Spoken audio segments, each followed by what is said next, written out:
Huh? Wait, it's how many weeks late? Oh shit, oh fuck. Anime season rundown. Shit. Let's start off with an easy one. My Hero. I don't know if you saw, the first core of this season drew a bit of flack for not really going anywhere. And no, they dropped the stakes pretty hard from abusing children and killing people to, oh no, Class B might actually win something. Yeah, it was a tone shift, but I mean, I don't know that that's bad. My Hero is oversaturated with characters. The first season starts like, hey, did you want a class of 20 characters and 10 side characters? Bet you can't remember all their names.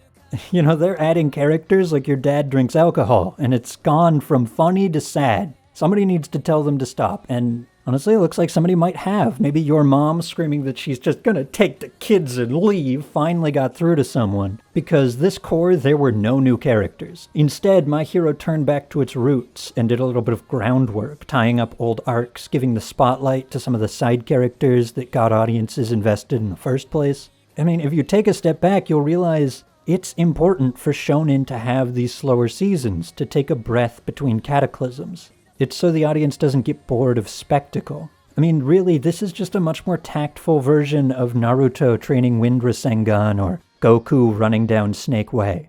Yeah, they kinda suck to watch week to week, but in the grand scheme of the narrative, we're better for them. Wait, holy shit, am I fucking defending My Hero? I'm sorry. Hold on, 1 second. Let me just reassess here.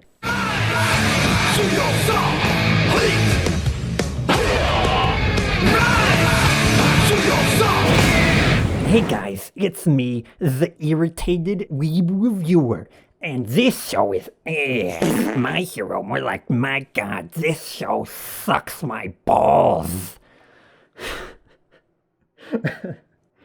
Jesus, that really is what I sound like to most people, huh? Okay,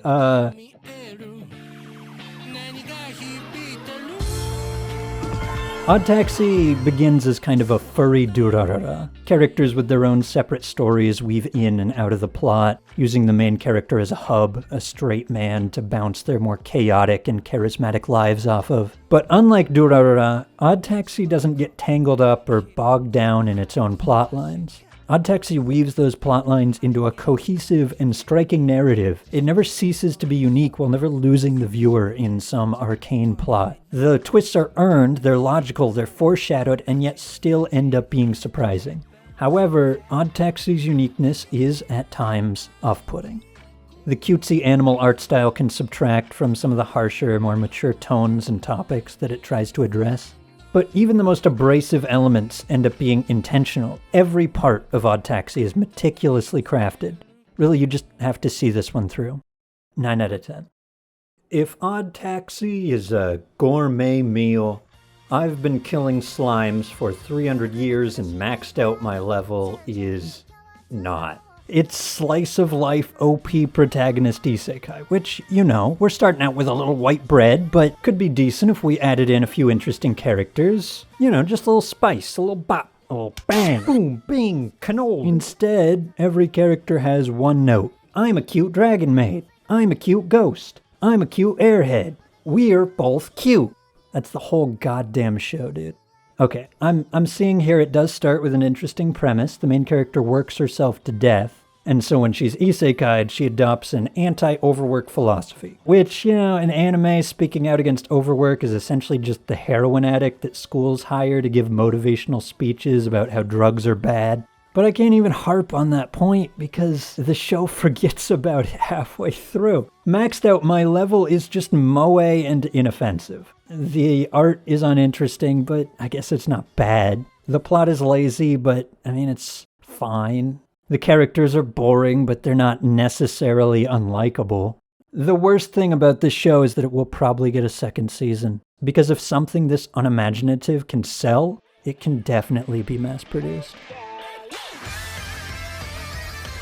So, you know, exposing a bit of my neck beard here, giving you a peek. My first exposure to Don't Toy With Me, Miss Nagatoro was through memes. I heard there was a romantic anime coming out where the main love interest incessantly bullies the nerdy protagonist. And I thought, cool, God knows these weebs could use some bullying. Maybe this show can get them to leave the fedora tricks at home, even if they are the coolest thing I've ever seen. Holy shit!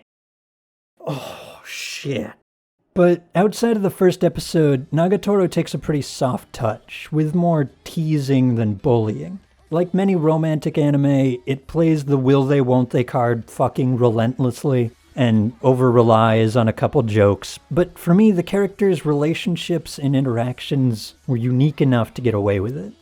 That said, beware, it's got some moments that a 15-year-old's gonna make a meme like, anime when I'm alone, anime when mom walks into the room, and then laugh at their own originality. I mean, this show's mangaka used to do hentai, so, it's not technically labeled an ecchi, but it's riding that line. 6 out of 10?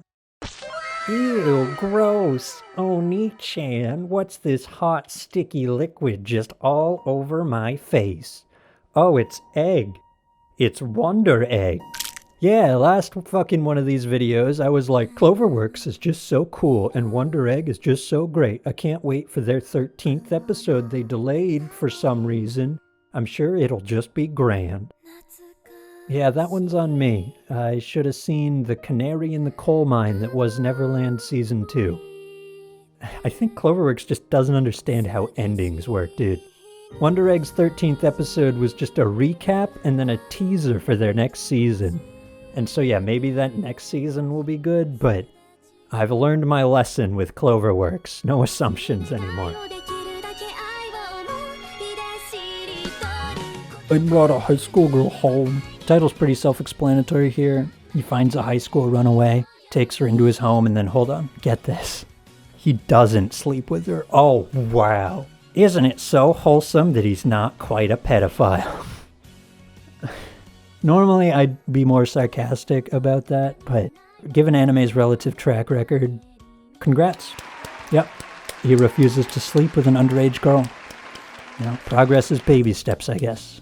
Oof, maybe not the best phrasing there. That said, he is still for sure grooming her. Like, for real, somebody has to have a conversation with authors about grooming. Okay, so, if somebody takes on a parental role for a child, and then, when they're of legal age, starts fucking them, that's fucking weirdo shit, dude. And it's all fucking over the place. Oh good, the anime I've used as shorthand for horny trash got a sequel. Well, let's just check out the first episode, maybe it got better. You're just in time. No, it's not. Alright, I'm being a little harsh here. How Not to Summon a Demon Lord does exactly what it intends to. Like, yeah, sure, the plot is just a thin delivery system to expand the main character's harem. And yeah, the female characters are just tropes, with their only defining feature being how much they love the main character. And yeah, the art is static, focusing more on panty shots than choreographed fights or unique expression. But when an anime OP has this many tits in it, you don't go, gee williker, I wonder if this is gourmet anime. Nah dude, this is fucking McDonald's. But sometimes you have a craving for McDonald's. And yeah, you'll feel like shit afterwards, but you know that going in. The problem comes when you're only eating at McDonald's. If this is your guilty pleasure, that's cool, whatever. Just, be mindful of excess.